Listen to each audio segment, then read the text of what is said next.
So our next speaker, I'm not going to spend too much time introducing her, but Amelia Kallman, really excited to have her here. We really wanted to have this program focus on, in some major fashion, the growing virtual reality, artificial reality, and mixed reality worlds.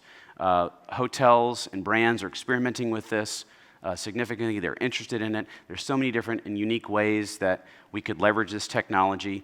I gave my kids the Oculus Go headsets that were on discount over the holidays from Amazon. I don't think I've seen my kids' eyes since Christmas time, so it's certainly catching on. And with the new glasses and other things that have been announced, it's going to be a really exciting world. So to help us understand a little bit about the future of XR, I'd like to welcome Amelia Kallman.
Hello. Hi, I'm Amelia Kallman. It is a pleasure to be here. So I am a futurist, and it's my job to look at new and coming technologies and their potential impact on the future of business as well as the future of our lives. So I don't actually come from a technical background. I grew up as a child actress. I own nightclubs in China. I got thrown out of China. I moved to the UK, and I didn't have a visa, so I couldn't work. So that's when I wrote my book. But 2 years later, when I finally got a visa, I needed a job, any job, I didn't care. So I went to this conference. My friend had a booth, and it was an innovation conference. And at the time, I probably didn't even know what innovation really meant. But I said, I'll go along with you, I'll host your booth, and maybe I'll meet somebody, maybe somebody will give me a job.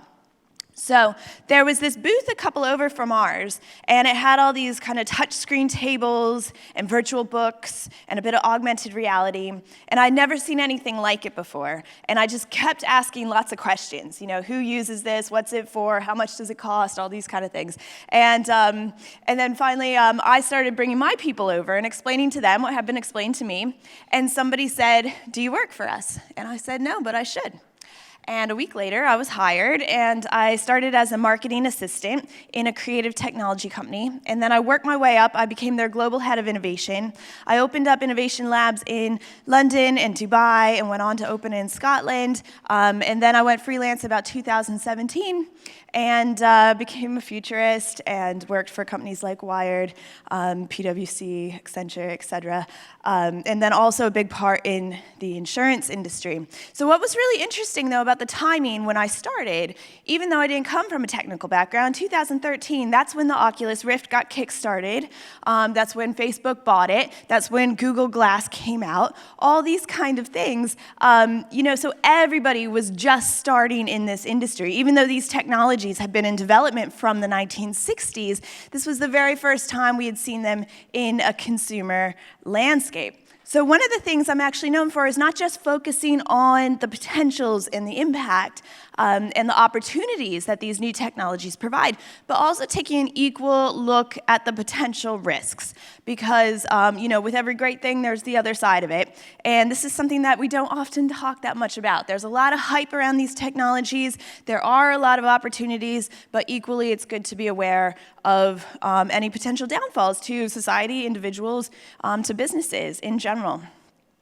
So every year I go to CES, which is the Consumer Electronics Show in Las Vegas. It's the biggest technology show in the world. This year they had 180,000 attendees, 4,500 exhibitors, and 1,200 of those were startups. And it covered 2.9 million square feet of Las Vegas. It's exhausting. To some people, this is like their worst nightmare, but to me, it's a challenge, and I really enjoy going. So I have this joke that basically you could take the word smart and put it in front of any everyday object, and you got yourself a business plan that you could show at CES. So for instance, the smart egg crate. So this is an egg crate that will send a notification to your phone to let you know when you're running low on eggs. This is a wearable that tells you when you should go to the bathroom.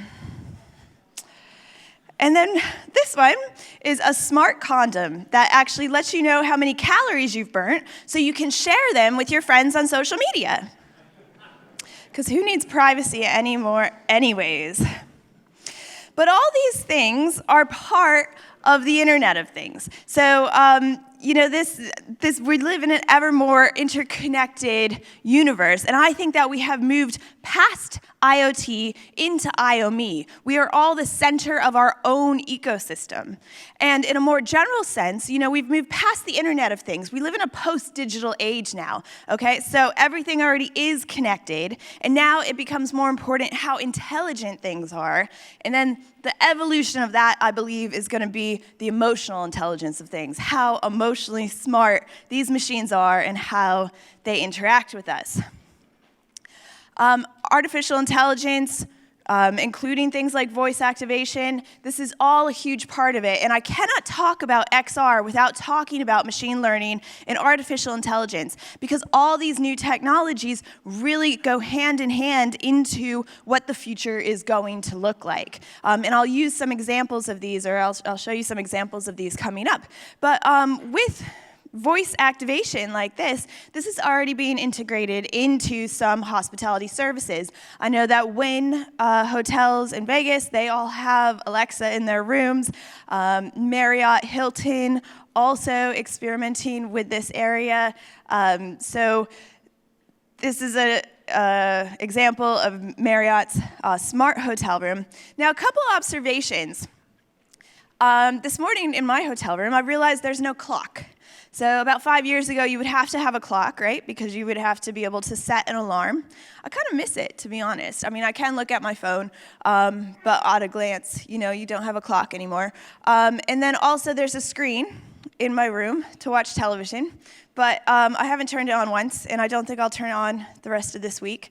And it's because I brought my own screens with me. I have an iPad, I have a laptop, I have a phone. So interestingly enough, while I appreciate where this is all going, and here we see an example of you can do your exercises. So you can have a yoga instructor into your hotel room. You can order cars, you can ask for the weather, you can order a coffee from downstairs, all these kind of interactivities. And while I think it's really good to be looking at these areas, I would also urge you to consider that these hotel rooms, to some degree, are a bit of an oasis of privacy. There's things that people do in hotel rooms that they don't necessarily want Alexa listening to. So I think there's two sides to this. How connected do we really want these spaces to be? What is actually of service to people? And in general, this is a great thing to keep in mind when it comes to integrating technology, because this is a people-centric business and industry. And so anything we do with technology really has to support the customer experience and the human experience. So this is really interesting to me. Digital concierges. This is something that when I used to work at agencies, we got lots of inquiries of these quite often. And this one was quite interesting at CES. So this is by a Japanese company. It's called Gatebox, and they see these being in every hotel room.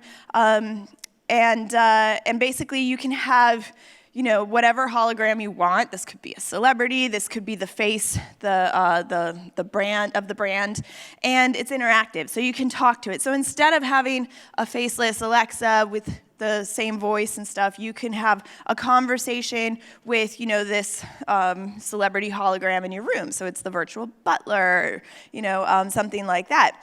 And these can also go up to life size. Funny though, I should just preface this.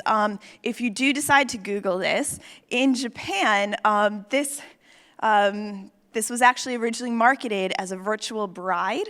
So this was like a solution for guys who didn't have girlfriends. And she calls you master, and she's like really into helping you relax. And it's kind of funny. So just to warn you, but it's being remarketed here in the West as something a bit more universal. Also, one thing when I worked at, I don't think I have this in my slides. Yeah, but I will. I'll mention it now. One of the coolest things that I saw this last year was, for the very first time, we have holograms, and actually I might put this might already be in my speech later on, holograms that you can see in 360-degree glasses free. So, we used to get this call, like, can you do Princess Leia from Star Wars? And the answer is always no, that's impossible. Holograms are actually 2D, and you can't really do that. So now, for the very first time, I actually did the debut in the UK last year, where you can have Princess Leia in 360 degrees. And you can actually do it live, so you can have like 5G phone calls and interactions. So that's pretty cool too. Face to pay. So when it comes to biometrics and how we pay, fingerprints, they're kind of in vogue, but you only have 52 different differentiating features on your finger, whereas with your irises, you have 253. And this eye is different from this eye, and everybody's face is different. So moving into this way where instead of, being asked about the minibar or this kind of thing, you may be able to just look and pay that way. So when it comes to attractions, I consult with some theme parks that are opening in the next 4 to 5 years, and this is one of the big things in it, is how we no longer have to queue to pay. All we have to do is maybe look at a screen, it'll recognize us, and we can just move on. So all these things, though, like I said, they make up IOME. And what we have to keep in mind is that these are all personal data.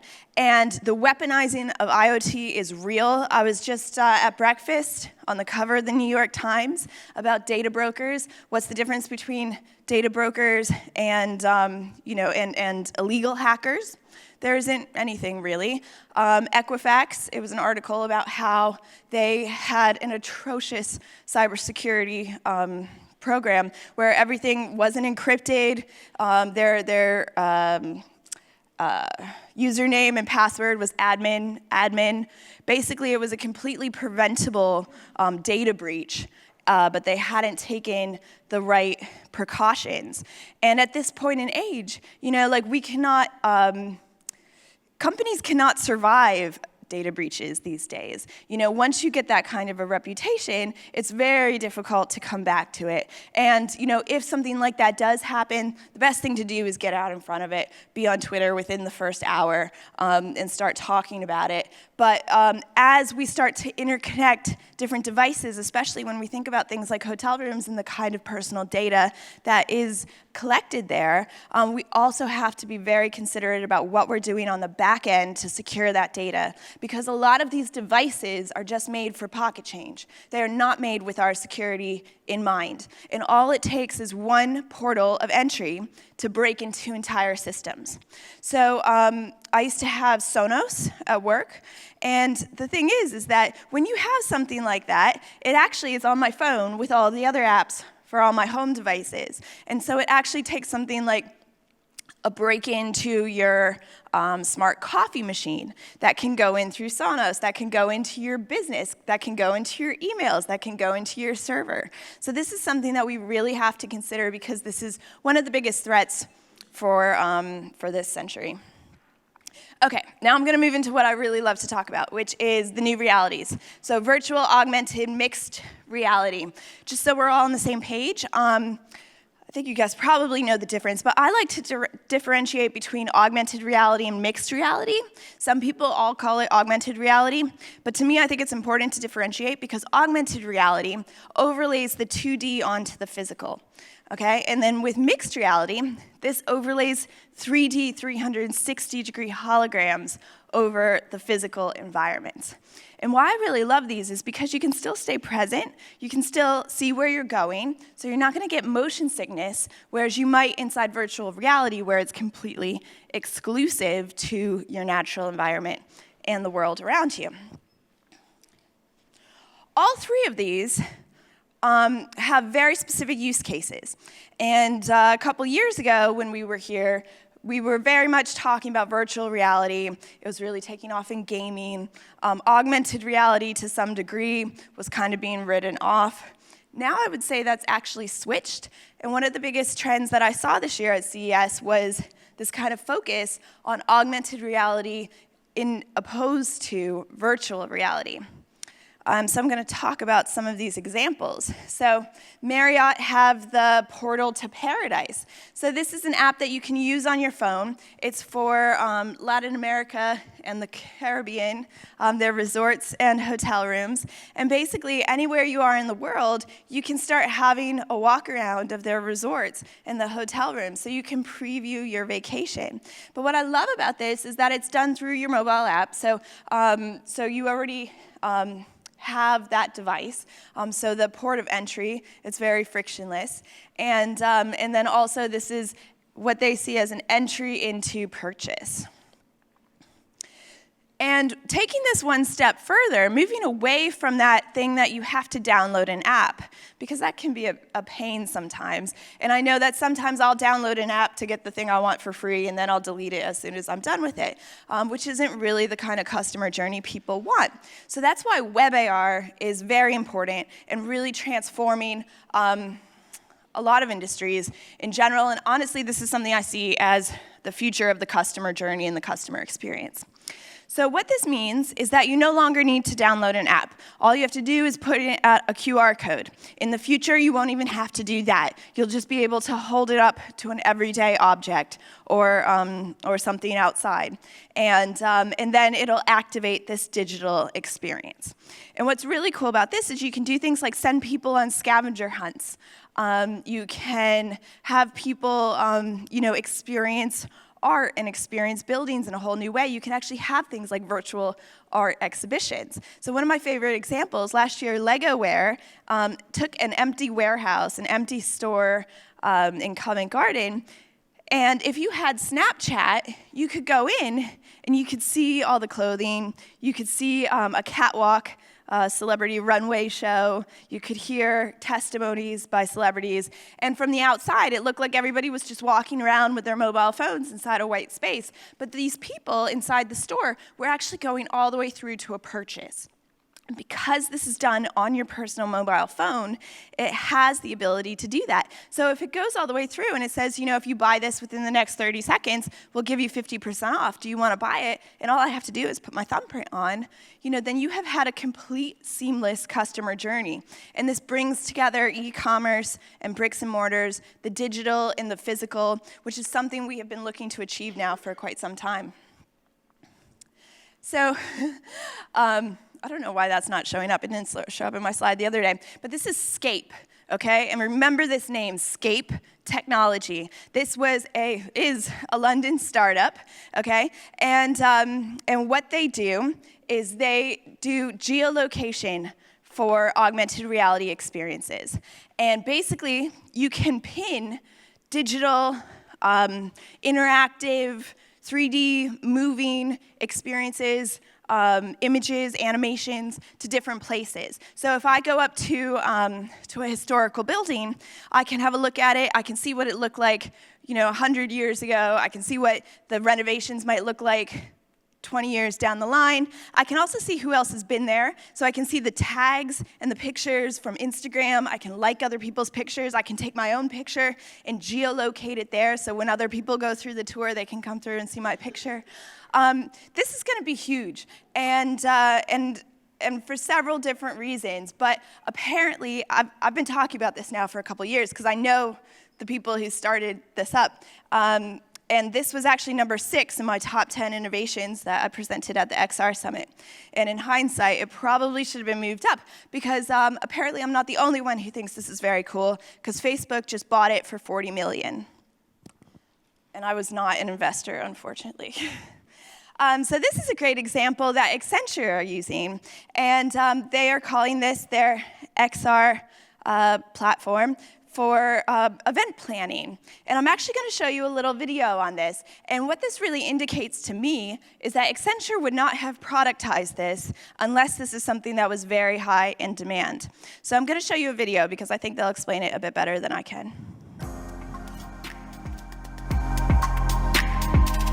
In the US alone, meetings and event planning is a $330 billion per year industry. But booking an event space is a slow and complicated process requiring planning, research, travel, and remote collaboration between multiple parties over a long period of time. This process can take up to 6 months, carrying a risk of lost sales opportunities and increased booking costs for hotels, event planners, and buyers. We wanted to make this process easier for everyone involved.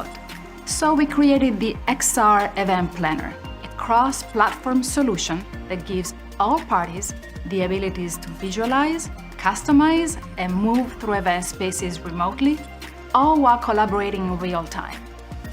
The result is a faster, more efficient, and more immersive process that can shorten the sales cycle, lower booking costs, increase event room bookings, and increase brand affinity, especially with millennials or Gen Y.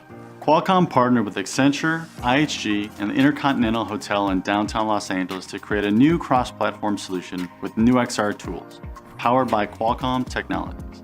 The XR Event Planner sets the typical search for an event space, but what comes next is special, a 3D recreation of the Hollywood Ballroom in the Intercontinental Hotel. But the biggest improvements come from the real-time space configuration and the collaboration tools in XR.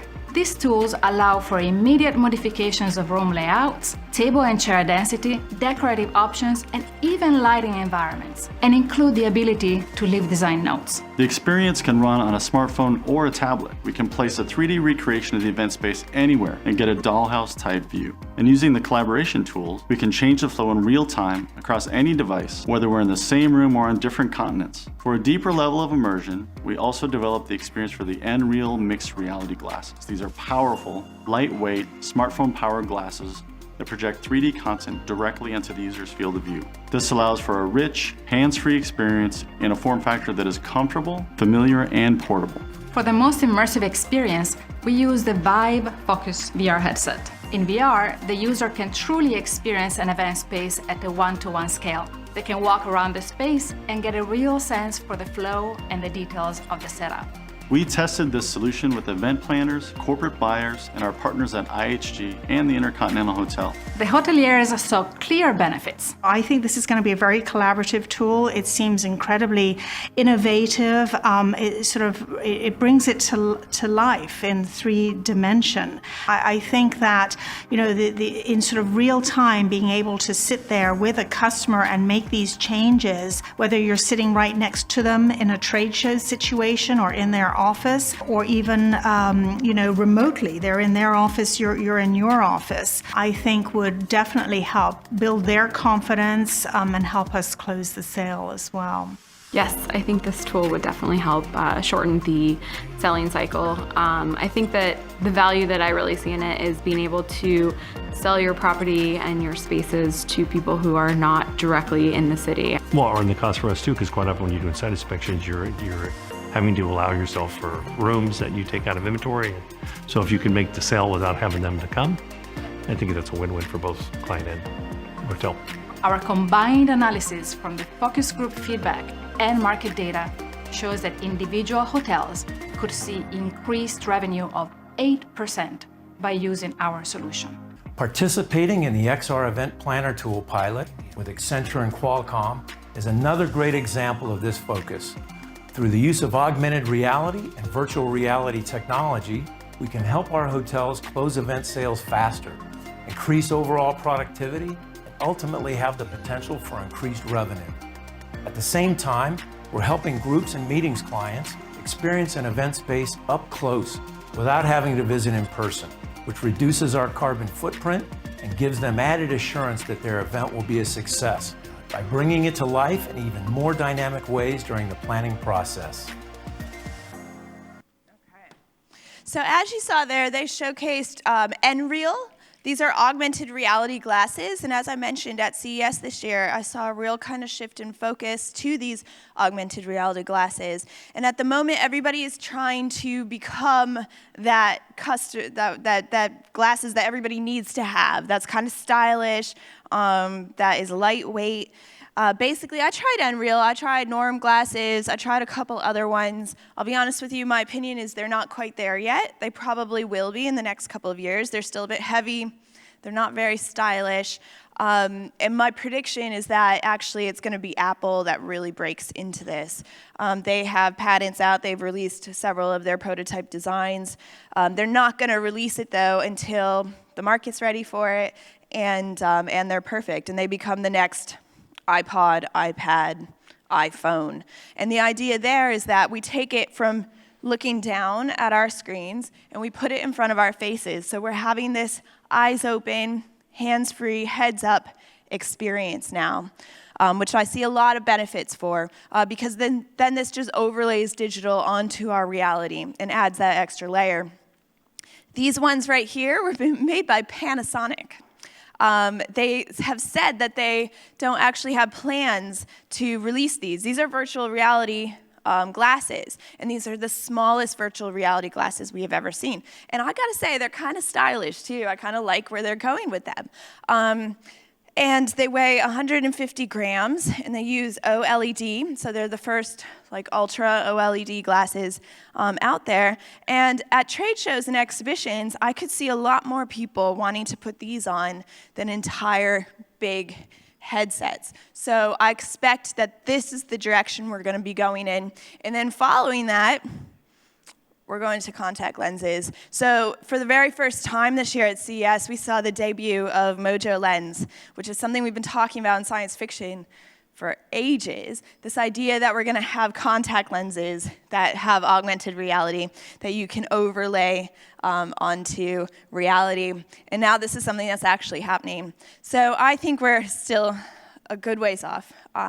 Their first target is gonna be inside the medical community before they go to consumer.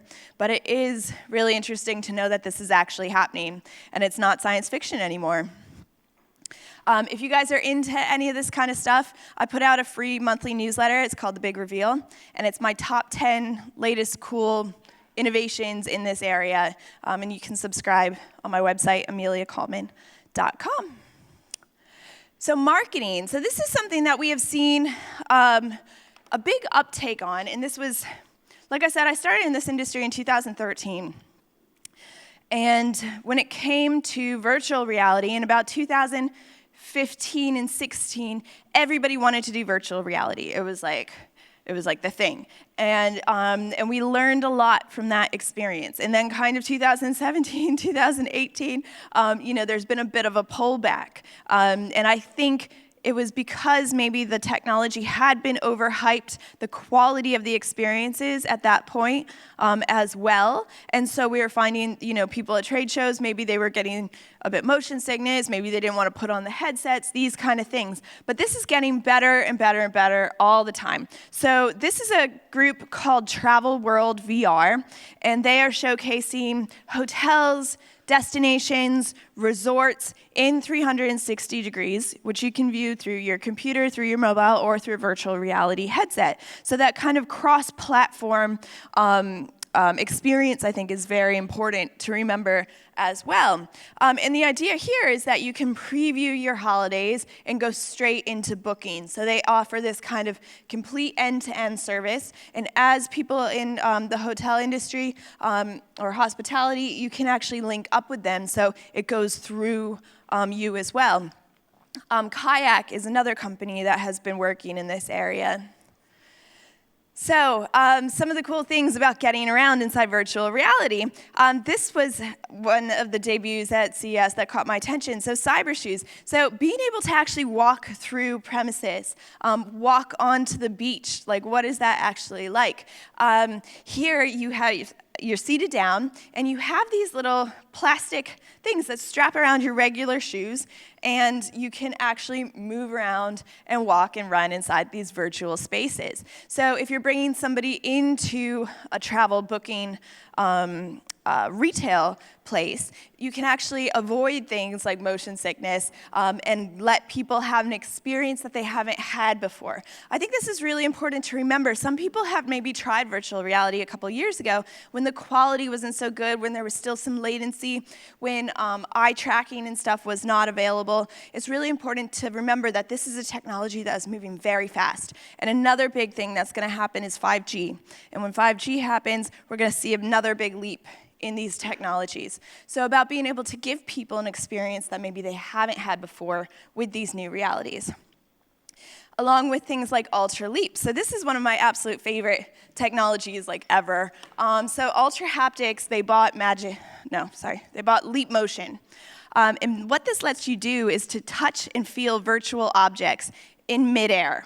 So you don't have to put on a wearable, you don't have to do anything like that. You just literally reach out and you can feel shapes, you can feel objects, you can press buttons, you can turn switches or turn dials, and it gives you that sensory feedback. So it doesn't just engage your eyes and your ears, it also engages another sense, which just tricks the brain that much more into believing that it's having this kind of real experience. So this technology is already being integrated into cars, automobiles, and we're going to start to see this as we move towards having more of these kind of gesture-based XR experiences. This kind of confirmation. Because what we're finding is that you can do this all day long in digital worlds, but your brain doesn't like it because it doesn't think it's done anything. So if you go like this and you feel that haptic feedback, your brain is happy because it knows that it's triggered something. This was my favorite thing that I saw at CES, and it's just because it really surprised me and it delighted me. So this incorporated flexible materials into the virtual reality headset, into gloves, into armbands, so you could feel weather inside virtual reality. So I could feel like a snowball explode all over me, and you get that kind of that bite when it hits. Or you can also feel like the fire. So being able to allow people to actually feel the temperature, to feel the wind, to be able to smell the sunscreen, all these kind of extra senses can really help transport people and maybe even push them over the edge to a purchase. I did an experiment back in 2016 where I measured the emotional data of people ages 3 to 80 as they tried virtual reality for the very first time. And while older people had this kind of steady hill climb of data and very much were like, whoa, I'm not in Kansas anymore, kids had this kind of like spike, like, whoa, isn't this cool? And then their data went back to exactly the same as it was before they entered into the virtual reality experience. So I think this is something really important to keep in mind, because what this indicates is that the generations coming up have grown up with technology and these kind of technologies, and their expectations are different, and they're kind of being comfortable within these virtual worlds is different as well.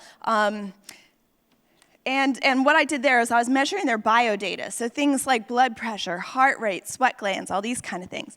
And you can use this to create generative experiences. So what this means is that all these virtual reality experiences can actually be personalized. So you experience it differently than I experience it, and we each have our own unique experience. So taking that one step further, though, we can actually use our brainwaves to do the same. So this is a company called Mindplay that I work with in London, and they are a brain-computer interface platform. So they can integrate this into headsets, or it doesn't even have to be a virtual reality experience. It can just be this little band that sits across your forehead. and it recognizes your arousal and your brainwaves. So what they did here for Discover Your South Africa, they used virtual reality to show people different clips of what a trip to South Africa might look like, might feel like. So you saw, restaurants, or you saw scuba diving or safari, all these different things. And the ones that resonated with you the most, that made you go, oh, that looks cool, we were actually able to read that, and then at the end of the experience, go back and say, this is the kind of holiday that is personalized to you, that we think that you're gonna like. And again, if you buy this, in the next hour, we'll give you a discount, all those kind of things. And they found that people were much more likely to go through to planning holidays in South Africa because they had this kind of personalized experience and service. So this is an example of how they are taking the entire booking system, even through to payment, into the virtual worlds and the metaverse. So I'm going to show you a quick video on this. Imagine if you could search for flights, walk through a plane to select your seat, book and pay for your trip using virtual reality. We live in a 3D world. Why shouldn't we shop for our future travel this way? An Amadeus company, Navitaire, unveils the world's first virtual reality travel search and booking experience. Travelers will be able to select a destination and a date for their flight. Once selected, a traveler will pick the flight and see the aircraft seat map to select a seat.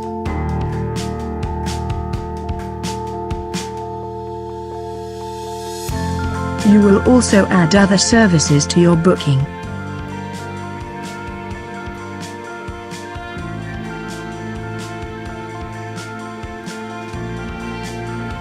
Once you have all set for your trip, you can move ahead with the payment.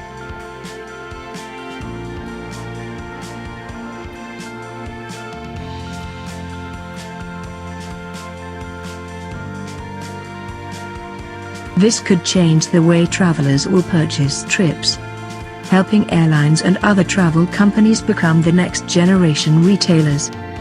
In the era of the empowered traveler, Navitaire and Amadeus are helping airlines to shape a personalized customer experience at every stage of the journey. Okay. Moving on to training.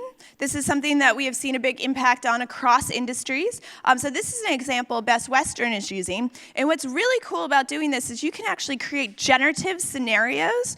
So you can take all the possibilities using AI machine learning of what could possibly happen in a customer experience. And then every time somebody goes through it, something different happens. So there is, so everybody's always reacting all the same. Nobody's ever having exactly the same kind of training experience. And you can use these as well to help people pass different standards within their industry. So you have to spend a certain amount of time in virtual training, be able to pass these multiple levels before you can actually go in front of a customer. And what's amazing is because these are all digital experiences, they translate directly into data. So we can actually measure how well somebody is doing in these experiences. And then you can also correlate that data so you can find out what's the most efficient practices, what's the most effective, and then you can start training people to a higher standard. This is one of my favorite things that's come out this year. This was created by Unit 9 and Digital Catapult in London, and this is a design tool that brings together the physical and the digital. So what I got to do when I tried it was I sat inside an airline seat, and inside virtual reality, I could make changes instantly that would, add extra rows into the airplane. I could change the materials of the airplane seats. I could see what it was like at different arm levels for the armrest. And while I'm doing this, I'm making quicker decisions, but I'm also able to see in real time what the costs are. So if I'm making decisions that are forcing my costs to go up or forcing my costs to go down.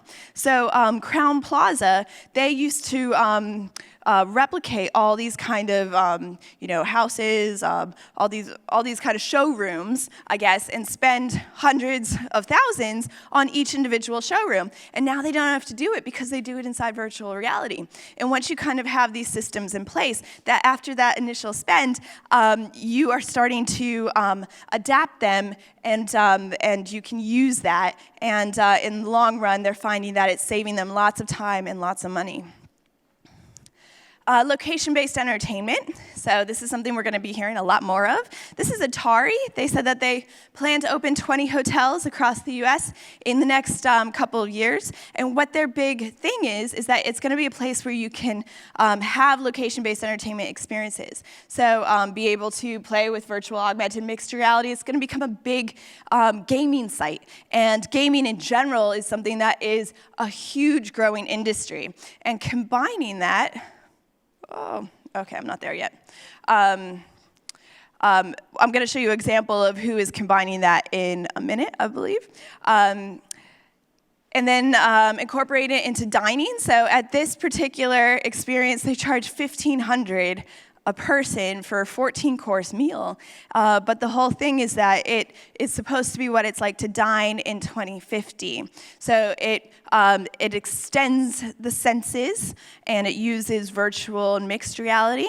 And one thing that I study as a futurist and really believe in is that we're going to find that these new realities are able to tap into dormant parts of our brain that we don't use so much. For instance, synesthesia is something that we're all born with, but we actually lose it when we start to communicate. So this could potentially democratize things like creativity. Being able to have these kind of transcendental psychedelic experiences without drugs, being able to do it through technology is something that is already starting to be experimented with. I mentioned I don't use the screen in my room. If the screen looked like this, I just might. So this is something that hotels are starting to incorporate BroomX. So it allows this app where you can actually watch films. You can wallpaper your room digitally so you can feel like you're underwater, all these kind of things. And it's a projector that projects in 360. And I think it's really cool. And these social experiences. So I was speaking the other day to somebody who had actually seen Marshmello perform in Fortnite.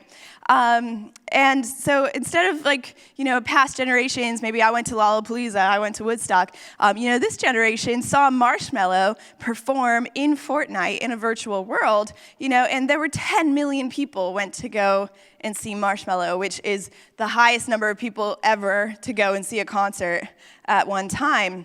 And this was the example I was looking at before. This is EVA. They combine esports with virtual reality arenas. So as the popularity of things like Twitch, where we go to, watch people do games, this combines it with virtual reality. And the thing is that inside these virtual worlds, we can actually charge people for different viewpoints. So if I want to go to a concert, that's one price. But if I want to have a box seat, that's another price. So we start to look at these, and this is something that, like the Atari hotels, are incorporating into their business plans moving forward. I mentioned holograms earlier, but again, putting on holographic concerts. I saw one of these in Vegas last time I was there. And then kind of mobility. So this is the ePalette by Toyota, and they've created the ePalette Alliance, which includes Toyota, Mazda, Pizza Hut, Uber, Amazon. And they're working with governments and infrastructures to work towards this autonomous electric future. And these are module mobile units, and they imagine these can be mobile hotel rooms, mobile offices, mobile retail. So they actually come to you, or all that time that we spend traveling actually becomes a useful time period. And then kind of where that's going into the SA1. This was debuted by Uber Elevate and Hyundai, these flying taxi cabs. Which bring up all kinds of issues, honestly. I think maybe while they're working things like places like Dubai, they might not ever work in a city like Amsterdam. That's a whole nother conversation. But Toyota have actually made a whole city called Woven City, or they've made plans for it. And this is where they're going to test bed all these new technologies. So finally, my conclusion is that there's so many new opportunities and potentials with these technologies, and there's lots that we could do today, such as the WebAR and these kind of portals to paradise, and being able to give people experiences and preview experiences within the virtual world, and provide these seamless customer journeys using XR. So that brings me to the end of my talk. So thank you very much for your kind attention.